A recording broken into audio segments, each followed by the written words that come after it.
దేవుడు రాత్రంతా నేను ఫేస్బుక్ చూసినా దేవుడు నా మీద కోపం ఉంది, అట్లా లేదు. అది నీ పొరపాటు.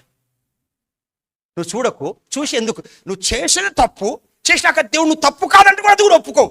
తప్పు చేస్తావు, నువ్వు తప్పు కాదంటే కూడా ఒప్పుకో. రెండు నీవేనా? ఇప్పుడు చూడొద్దు, చూసినావు, చూసిన తర్వాత దేవుడు నన్ను క్షమించాడు.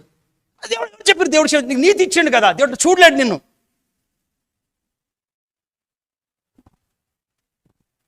నేను దేవుని కృపను నిరర్ధకము చేయను, అంటే వేస్ట్ చేయను. నేను నీతి ధర్మశాస్త్రం వలన అయితే, అంటే రాత్రి నేను ఫేస్బుక్ వాచ్ చేయనందుకు దేవుడు నన్ను అంగీకరిస్తున్నందుకు, నువ్వు ధర్మశాస్త్రం మీద ఆధారపడుతున్నావు కనుక, ధర్మశాస్త్రం నెరవేర్చలే కనుక నువ్వు దేవుని కృపను దూరం చేస్తున్నావు. ఆ రోజు నీ కృప ఉండదు నీకు. ఫర్ ఎగ్జాంపుల్, ఇక్కడికి వచ్చినా, నేను షూ ఇప్పేసి పడేసిన, ఇప్పేసి కమ్మినని ఇస్తుంటే దేవుని కృపను దూరం చేసేసిన. సపోజ్ నేను ప్రేయర్కి వచ్చినాడు, ఆ ప్రార్థనగానే ఆగండి అయ్యగారు షూ ఇప్పినాడు. నువ్వు ఇప్పిన మరుక్షణం గ్రేస్ లెక్కలు పడిపోయినావు. ఎందుకో తెలుసా? క్వశ్చన్ అడుగుతా. నువ్వు ఎందుకు ఇప్పినావో నువ్వు చెప్పాలా, నువ్వు ఎందుకు ఇప్పవుతావు కూడా నేను చెప్తా. బైబిల్ ప్రకారం చెప్పగలుగుతావు ఎందుకు ఇప్పినావో చెప్పు.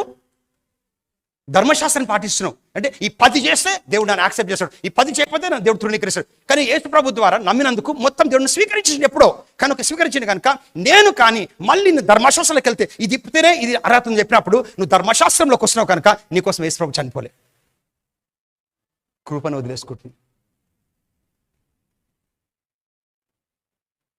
చూడు, నేను దేవుని కృపను నిరర్ధకము చేయను. నీకు గ్రేస్ ఇచ్చింది ఎందుకో తెలుసా? గ్రేస్. సో ధర్మశాస్త్రము మోసెస్ వల్ల వచ్చింది, కానీ కృపా సత్యము యేసు ప్రభు ద్వారా వచ్చింది. మోసెస్ నుంచి అది వచ్చింది. నువ్వు ఎప్పుడు ఇప్పుకుని ప్రాబ్లం ఇప్పుకోవో అందుకోసమే ప్రాబ్లమే లేదు, కానీ అది లా చేయొద్దు. నువ్వు ఇప్పుడు నేను షూ వేసుకున్నాను, ఇక్కడ నేను కమ్యూనియన్ ఇవ్వాలంటే నేను షూ ఇప్పేసి వచ్చి ఏం చెప్తానంటే, ఈ మధ్యలో ఇది తీసుకోనికే దేవుని రక్తం కాదు, ఆయన కొడుకు కానే కాదు ఈ షూ అని చెప్పినందుకు ధర్మశాస్త్రం స్లిప్ అయిపోయి గ్రేస్ ని పోగొట్టుకుంటున్నాను. Paul added, I do not frustrate the grace of God, for the righteousness comes by the law, then Christ is dead in vain. ఒక్కడికి నాకోసం చచ్చిపోలే యేసు ప్రభు అని చెప్తున్నాను నేను. అందుకోసం నువ్వు దాన ధర్మం చేసినప్పుడు గొప్ప నువ్వేం కాదు, పాపం చేసినప్పుడు ఏం పాపాత్కుని కాదు. నువ్వు సపోజ్ ఇలా దాన ధర్మం చేసినావు, ఉపవాసం ఉన్నావు, అది నీకు వాయిస్ వేరేగా ఉంటుంది. ఏం చేయ అట్లున్నావు, అట్లున్నావు అంటే పర్లేదు బ్రదర్, ఎందుకంటే నువ్వు చాలా హోలీ అనుకుంటావు. ఆ రోజు ఒకరోజు వచ్చాడు రోడ్డు మీద ఆటోడితో కొట్లాడినావు అనుకో, ప్రేజ్ లాడ్ ఏంది ఏం చెప్పు, తొందర వాళ్ళు ప్రార్థన చేయం చేయను. ఒక ఆమెను అడిగిన నేను, ఆమె తిక్కలు వచ్చింది, ప్రేర్ లేదు ఏం లేదు, చేసుకో నువ్వు చేసుకో. కాబట్టి నేను కమ్మిన తీసుకునే అర్హత లేదు, నేను తీసుకునేది. ఐ ఫీల్ సారీ వాడు చెప్పాలా, నువ్వు నమ్మిన నేను కెన్ ఐ టేక్ 5 minutes నేను చూపిస్తాను. యాక్చువల్ నెక్స్ట్ వీక్ చూపించాలా, 5 minutesలో క్లోజ్ చేస్తా. 5 minutes. నీ ప్రాబ్లం ఏం తెలుసా? నీకు తెలియదు ఎవరు. ఒకటి దేవుడు తెలవాలా, కొన్ని తెలవాలి. రోమీలకు రాసిన పత్రిక 5. నేను కాంటెక్స్తోని కానీ సెంటర్లో ఆపను, 5 నిమిషాలు 7 నిమిషాలు దీన్ని క్లోజ్ చేసేస్తాను. నువ్వు మంచి పనులు చేస్తేనేమో నీతిమంతును ఏం కావు, అంతే నీతి ఉంటుంది 100%. నువ్వు చెడ్డ పనులు చేస్తే జీవితకాలం చెడ్డ పనులు చేస్తే కూడా నీ నీతి ఒక్కటి తగ్గదు. చేయమని చెప్తలేను నేను, చేస్తే ఏమైతే నీ విశ్వాసం పనిచేయదు. నీకు సింపుల్ ఇట్లా చెప్పాలా, మున్సిపల్లో ఎప్పుడు వాటర్ ట్యాప్ అందరూ పంపుతున్నారు, మీ ట్యాప్లో చెత్త అడ్డం వచ్చిందనుకో నీళ్ళు రావు, మున్సిపల్ ప్రాబ్లం కాదు, చెత్త తీసేయారు. విశ్వాసం పనిచేయదు. నువ్వు పాపం చేస్తే, తప్పు చేస్తే విశ్వాసం పనిచేయదు. దేవుడు పాపాత్కుని చెప్పాడు, నిన్ను పాపాత్కుని చెప్పాడు. మీ ట్యాప్లో చెత్త వచ్చిందనుకో, మున్సిపల్ వాళ్ళు మీకు అర్హత లేదు అంటాడా? వాటర్ ట్యాప్ పంపిస్తాడా? కానీ మీకు ఎందుకు వస్తే లేదు? వాడు అర్హత ఇవ్వనందుకు కాదు, మీ దాంట్లో డస్ట్ వచ్చినందుకు. సో దేవుడు తప్పు చేస్తే మనం దానికి ఒక ట్యాగ్ పెట్టుకోవాలి. పాపం అని చెప్పొద్దు, పాపంతో డీల్ చేసాడు, క్షమించు, తప్పు జరిగింది, క్షమాపణ పొందుతుంది, వెళ్ళిపోవాలి అంతే. వెళ్ళిపోయి 10 సార్లు నీతిమంతని చెప్పాలా, 10 సార్లు పాపాత్కులు చెప్తారు. ఒక వ్యక్తిని కలిసిన ఇంటి మీద పోతే అమ్మాయి చూసి పాపాత్కుని అని కిందికి వచ్చాడు. అమ్మాయి ఆలోచింది, పాపం ఐశ్వర్య కళ్ళు వచ్చింది, పాపత్కుని చెప్పాడు. ఏమైంది బ్రదర్ అంటే, ఐశ్వర్య కళ్ళు తప్పు ఎట్లా బతుకుతారు వీళ్ళు, ఇంటి కిందకి వెళ్ళగానే క్షమించు ఇక ఇట్లా అనమాట. దయ్యం వాళ్ళతో ఆడుకోవడం. Such people go and do the ministry. రోమిలకు రాసిన పత్రిక 7వ అధ్యాయం 15వ వచనం. ఒక సిరీస్ ఆఫ్ స్క్రిప్చర్ చదివి క్లోజ్ చేద్దాం. ఇది నేను నెక్స్ట్ వీక్ చెప్దాను అనుకున్నా, కానీ మీకు చూపించినాక క్లోజ్ చేస్తాను. అందుకేలే ఇట్లా తప్పు జరిగిందనుకో ఇట్లా చేయండి. తండ్రి నన్ను క్షమించు, నా పొరపాటుని క్షమించు, మరియు నేను క్షమాపణ పొందుకొని ఉన్నాను. మరియు తండ్రి నీకు వందనాలు, నేను నీ అందు నీతిమంతుని, క్రీస్తునందు నీతిమంతుని, క్రీస్తునందు నీతిమంతుని, క్రీస్తునందు నీతిమంతుని, క్రీస్తునందు నీతిమంతుని. సపోజ్ వీళ్ళందరూ గవర్నమెంట్ ఎంప్లాయీస్, ఇలా ఒక్కరి క్యారెక్టర్ మంచిగా లేదు, వీళ్ళందరేమో జాబ్ లేని వాళ్ళు, అందరు మంచోళ్ళు. గవర్నమెంట్ జీతం వాళ్ళకి ఇస్తుందా మీకు ఇస్తుందా? ఎందుకు? వాళ్ళు ఎంప్లాయీస్ కనుక రక్తంలో కడగబడ్డ క్రిస్టియన్స్ కనుక వాళ్ళని దేవుడు ఎప్పుడు కరెక్ట్గా చూస్తాడు, తప్పులు చేసినా కానీ ప్రపంచాన్ని తప్పు కరెక్ట్ చూడలేడు. క్లియర్? చూడు 15th verse. I close with this, I promise. ఏలయనగా నేను చేయనది నేను ఎరగను. నేనంటే ఇక్కడ శరీరం. పాల్ చెప్తున్నాడు, పాల్ అంత పెద్ద భక్తుడు చెప్తున్నాడు, నేను చేయనది నేను ఎరగను, నేను నిశ్చయించినది చేయక ద్వేషించినది చేస్తున్నాను. నిజంగా చెప్పండి, ఇట్లా ఫోన్ దొరికింది అనుకో, ఐఫోన్ రోడ్డు మీద, ఫస్ట్ ఎవరికైనా ఇవ్వాలని ఉంటుందా దాచిపెట్టుకోవాలంటుందా? ఫస్ట్ నీ మనసు బా నాకు దొరికింది అంటాం. అదే చెప్తున్నమాట. నేను అంటే ఫస్ట్ నేను ఎవరు తెలుసా? మనసు. సెకండ్ నేను ఎవరంటే ఆత్మ. అది తెలియక నేను చేయనది అంటే నా మనసు చేయనది నేను ఎరగను. నేను నిశ్చయించింది అంటే నా ఆత్మ నిజమైన నేను నిశ్చయించినది చేయలేకపోతున్నాను. ద్వేషించినదే చేయుచున్నాను. ద్వేషించినదే తెలుసు మనకు. ఇప్పుడు వాళ్ళు వచ్చి అడిగినాక కూడా నేను వద్దని చెప్పాలంటారు. వాళ్ళు అడగకపోతే ఇంకొక మోసది. తిన్నావా అంటే వాళ్ళు అడగాలి, వాళ్ళు అడిగితే చెప్తాను, తినను పో అని చెప్తాను. వాళ్ళు అడగాలని కూడా కోరుకుంటాం. నీకు తెలుసు అది తప్పని కూడా. వాళ్ళు వచ్చేసి నాలంటి అయితే పక్కన పోయి తిని వెళ్ళిపోతా. ఎవరు వండుతారు?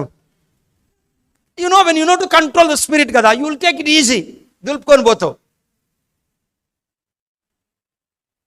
ఏదనగా నేను చేయించినది నేను ఎరగను, నేను నిశ్చయించినది మనసు చేయించినది నేను ఎరగను. నేనంటే ఆత్మ.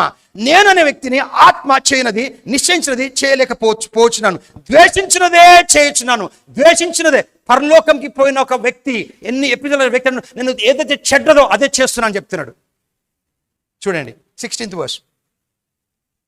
ఇచ్చయింపనిది నేను చేసిన ఎడల ధర్మశాస్త్రము శ్రేష్టమైనదట్లుగా ఒప్పుకొనుచున్నాను. 17th verse. కావున ఇకను దాన్ని చేయునది నా యందు నివసించు పాపమే గాని నేను కాదు. అబ్బా, ఏ పాల్ అంటున్నాడు, ప్లీజ్ ఇది అర్థం కావాలా. నేను వద్దంటే ఈ ఫోన్ తీసుకొని దొరికింది నాకు, నేను దాచిపెట్టేసుకున్నా. కానీ నా ఆత్మ నేను కదా, నాకు ఇష్టం లేదు, ఇచ్చాలనుకుంటున్నాను. కానీ నా మనసు చూడు, నా మనసులో నా శరీరంలో పాపం ఉంది. మానవుడు తిరిగి జన్మించినా కూడా అతని యొక్క శరీరంలో ఆయన మనసులో పాప స్వభావం ఉంటుంది, ఆత్మలో ఉండదు. ఇప్పుడు రోడ్డు మీద పోతున్నావు, ఆ చెడ్డది చూడొద్దు అంటే నీ మనసు చూడమని, నీ ఆత్మ చూడొద్దు అంటది. నువ్వు ఇట్లా పోతున్నావు, స్క్రోల్ చేస్తున్నావు, పాటలు చూస్తున్నావు, ఏది డివోషనల్ సాంగ్, చెడ్డది వచ్చినాక పక్కన చూస్తావు. ఎందుకు పక్కన చూస్తావు? నువ్వు పక్కన? ఎందుకంటే అది చూసి నేను పాపి కాదు, నువ్వు మోసపోకు, తెలుసు నువ్వు కాదు, నీ మనసు అన్న పాపం ఉంటుంది. కానీ నా ఆత్మలో ఎందుకు తప్ప పక్కన చూస్తుంది తెలుసా? నేను మంచివాడిని కనుక, ఎందుకంటే నా ఆత్మ చెప్తుంది చేయొద్దని. కనుక దేవుడు నీ ఆత్మను చూస్తాడు, నువ్వు చేసి చూడట్లే. అంటే నువ్వు పక్కన చూస్తున్నావు తెలుసా, లోపల ఒకరు వద్దని చెప్తున్నారు. ఎందుకంటే ఆ లోపల వ్యక్తి లోపల దేవుని నేచరు, అదే పరలోకం పోతుంది. లేకపోతే నువ్వు నిజంగా లోపల దేవుని స్వామి అనుకో, ఎవరితో నాకేంది అని చూస్తావు. బట్ నువ్వు పక్కన చూసినట్టు లోపల దేవుడు పనిచేస్తున్నాడు. నీ శరీరంలో పాపం ఉంది, ఆల్రెడీ పాపం ఉంది. కావున ఇక దానిని చేయనది నా యందు నివసించు పాపమే కానీ నేను కాదు. నేనంటే నా ఆత్మ కాదు, కానీ నా శరీరంలో నా మనసులో పాపం ఉంది. 5 minutes క్లోజ్. 18th verse. నా యందు అనగా నా శరీరం అందు మంచిది ఏమీ నివసించట్లేదు. అంటే నా మైండ్ ఏది మంచిది కాదు.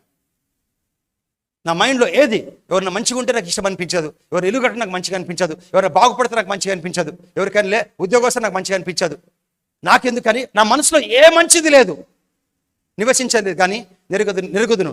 మేలైనది చేయవలని కోరిక నాకు కలుగుచున్నది. దేవుని స్వభావం లోపల కనుక మేలు చేయాలా, వాళ్ళు బాగులను కోరుకుంటున్న మనసు ఉండట్లేదు. వాళ్ళు పైకి రావాలని కోరుకుంటున్నా, మనసు చెప్పట్లే అట్లా.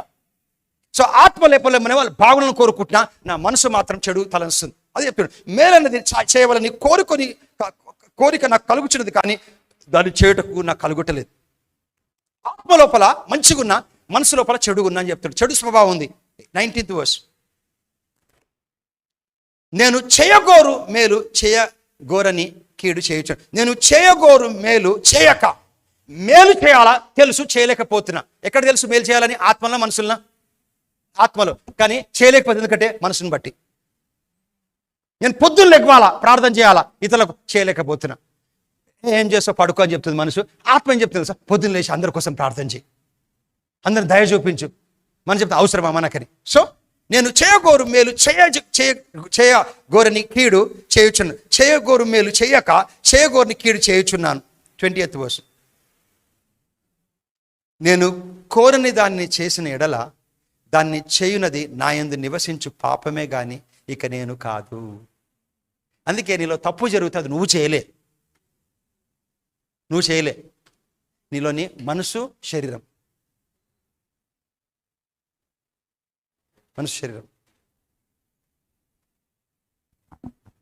నీలోని మనసు, ఒక మనసు థాట్ ప్యాటర్న్.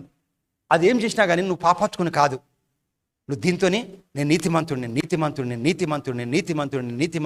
అందుకే హీలింగ్ స్కూల్లో ఒక నేర్పిస్తారు, తాగేటోళ్ళకి, సిగరెట్ తాగేటోళ్ళకి, చెడ్డ పని చేసిన ఒక నేర్పిస్తారు. సిగరెట్ తాగొద్దు నువ్వు అంటే వాడు తాగుతాడు, ఎందుకంటే అట్లా స్వభావం ఉంది మనసులో. అయితే ఏం చెప్పిస్తారంటే, ఆయన ఆత్మ లోపలేమో ఓవర్కమే ఎబిలిటీ ఉంది, నీతిమంతుడు కనుక. ఆ సిగరెట్ తీసుకొని ఏస్తారంటే, పట్టుకొని నేను యేసునామములో ఈ సిగరెట్ని, స్మోకింగ్ ద్వేషిస్తున్నా, దీన్ని తృణీకరిస్తున్నా, దీన్ని ద్వేషిస్తున్నా అని తాగుతూ చెప్తుంటారు. చెయ్యొద్దు అంటే వాళ్ళు చేస్తాడు. కానీ నువ్వు చేస్తున్నప్పుడు చేయమని చెప్పం, కానీ చేస్తున్నప్పుడు నాకు ఇష్టం లేదు, నేను తృణీకరిస్తున్నా, చెప్పినప్పుడు లోపలికి వెళ్ళి స్వభావం బయట తీసుకొచ్చి ఒక టైం వస్తుంది, ప్రపంచం అంతా ఎంగేజ్ చేసుకున్నట్టు తాగడాడు. మనం ఏం చెప్తాం? తాగొద్దు అని చెప్పొద్దు. వాడు బలహీనతలు ఉన్నాడు కనుక డాక్టర్ దగ్గర పోతే అనారోగ్యం రావద్దు అని చెప్తాడా? అనారోగ్యంకి ఇలా చేస్తాడు ఆయన. ఈ విల్ నాట్ అనారోగ్యం రావద్దని డాక్టర్ అనారోగ్యం ట్రీట్మెంట్ చేస్తాడా? సో నువ్వు ట్రీట్ చేయాలా. So win yourself you have to, లోపల నీతి ఉంది కనుక చెప్పాలా, I hate smoking, I refuse. మీకు తెలుసు లేదు, పాపం అంటారు. తిండిబోతుతనము, త్రాగడం దేవుని దృష్టికి రెండు ఒకటే.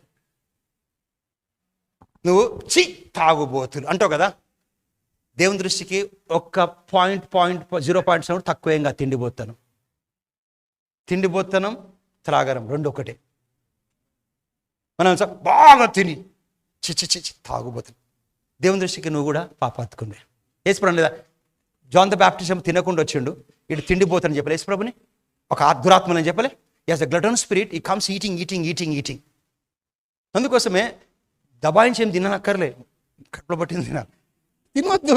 It's spirit. అది జాయిస్ మేరీ చెప్పింది, తింటారంట కొంత తిని లాస్ట్ మీల్ తినండిరా, లాస్ట్ మీల్ రేపు తినొచ్చు. కొంతమంది ఆ డిష్ తినలేకపోయినా తింటే రేపు తినిపోయి దిస్ నో ప్రాబ్లం. అందుకోసమే ద స్పిరిట్. అది people don't ask me why you eat less, the answer he's come. కాబట్టి మేలు దేవుని దృష్టికి రెండు సేమ్ మా ఇంట్లో పెట్టుకోవాలా. Before you say somebody is drunk hard, don't eat much. So కాబట్టి మేలు చేయ గోరు నాకు కీడు చేయుట కలుగుచున్నది, ఒక నియమము నాకు కనబడుచున్నది. 22nd verse, fast. అంతరంగ పురుషుని బట్టి దేవుని ధర్మశాస్త్రం ముందు నేను ఆనందించుతున్నాను, కానీ 23rd verse, వేరొక నియమము నా లోపల మంచి గుణాలను కోరుకుంటున్నా, నా మనసు మాత్రం చెడు పని చేస్తుంది. వేరొక నియమం నా అవయవములలో, మనసులన శరీరంలో అవయవములన ఉన్నట్లుగా నాకు కనబడుచున్నది. అది నా మనసునందు ధర్మశాస్త్రంతో పోరాడుచు, ఆత్మలో చేయొద్దు మనసులో చేయాలా, ఆత్మలో చేయొద్దు మనసులో చేయాలా. మా ఆత్మలో ఇచ్చేలా వాళ్ళ ఫోన్ వాళ్ళకి, మనసులో ఇవ్వద్దని. ఆత్మలోనేమో వాళ్ళు మంచిగా ఉండాలా, మనసులోనేమో వాళ్ళు పైకి రావద్దు. నా అవయవములలో ఉన్న పాప, అవయవములన ఆత్మలన, అవయవంలో ఉన్న పాప నియమం ఒక లా, అది తప్పించుకోలేము. అది లా నడుస్తుంది. ఇలా పైకేస్తే కింద పడుతుంది, గ్రావిటేషన్ లా. నీ అవయవ నీ మనసు లా ఉంది, అందుకోసం వాక్యంతో నింపబడాల. నన్ను చెరపట్టి లోబరుచుంది, నా ఆత్మను నా మనసు గుంజేస్తుంది, ఓడిస్తుంది. 24th verse ఉంటే, అయ్యో నేను ఎంత దౌర్భాగ్యుడను, నా ఆత్మలో ఏమో మంచి ఉండాలనుకుంటున్నాను, నిజమైన వ్యక్తిని, నా మనసు ఒక నియమం చెడు పని చేస్తుంది కనుక, పాపం ఉంది కనుక, అయ్యో నేను ఎంత దౌర్భాగ్యుడను, ఇట్టి మరణమునకు లోనగు శరీరం నుండి నన్ను ఎవడు విడిపించగలడు, ఎవడు కాపాడుతాడు, నాలో ఒక నియమం పనిచేస్తుంది, ఎప్పుడు మంచి అంటే చెడు చేస్తున్నాను. కానీ మన ప్రభువైన యేసుక్రీస్తు ద్వారా దేవునికి కృతజ్ఞతాస్తుతులు చెల్లించుచున్నాను. కాగా మనసు విషయంలో నేను దైవ నియమమునకు, శరీర విషయంలో పాప నియమునకు దాసునే ఉన్నాను. కానీ 26వ వచనం ఉంటే, లేకపోతే కాబట్టి ఇప్పుడు క్రిస్టియన్స్కి ఏ శిక్షా విధి లేదు. క్రిస్టియన్స్కి ఇప్పుడు నేను అనుకో, నా మనసు చెప్తుంది వాళ్ళు కారు కొన్నారు, దేవునికి స్తోత్రం, నా మనసు చెప్తుంది చేయాలి కొనాలా అని చెప్తే, నువ్వు పాపం అనుకోదని చెప్తుండు, కొరని అని లోపలికి వెళ్ళి అనాలా, వాళ్ళు ఇంకా మంచిగా ఉండాలి ప్రభావాలు అని చెప్తే. కాబట్టి ఇప్పుడు క్రీస్తు యేసునంద వారికి ఏ శిక్ష విధి లేదు. అంటే నీకు next week I'm going to share, మనం ఎప్పుడు తప్పు జరిగితే పాపము అనొద్దును, పొరపాటు జరిగింది, నేను క్షమించు, నేను క్షమాపణ పొందుకున్నాను, నీ కృపను దయచేసినందుకు వందనాలు అని ముందు కొనసాగుతున్నావు అనుకో, నువ్వు నీతిమంతుడిని, దేవుని నేచర్ నాలో ఉందన్నప్పుడు then things starts to happen. నీ మనసు మారిపోతుంది, నీ పరిస్థితులు మారిపోతాయి, నీ జీవితం మారిపోతుంది, things starts to happen. Let us stand to the feet.